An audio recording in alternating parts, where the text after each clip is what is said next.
राम राम. कुकरमध्ये भाजी बनवण्यापूर्वी संपूर्ण तयारी आपल्याला अशा प्रकारे लावून घ्यायची आहे. गॅसवर कुकर ठेवलेला आहे. त्यामध्ये घालूया 1 चमचा तेल. तेल तापलं की मोहरी घालू. मोहरी तडतडली की जिरे घालू. जिरे फुलले की हिंग घालू. एक बटाटा सोलून मी कट करून घेतलेला आहे, तो घालून 1 मिनिट परतून घेऊ.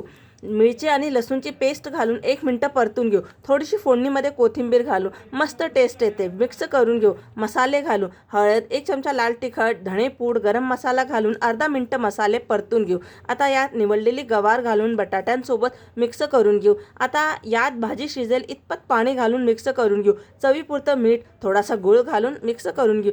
4 चमचे भाजलेल्या शेंगदाण्याचा जाडसर कूट घालून मिक्स करून घेऊ.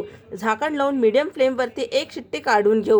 कुकरची वाफ दबलेली आहे. भाजी पाहू. मस्त बटाटे व गवार दोघी शिजलेले आहे. धुवून बारीक चिरलेली कोथिंबीर घालून आणि इथे आपली झटपट भाजी तयार आहे. तुम्ही नक्की ट्राय करून बघा. धन्यवाद.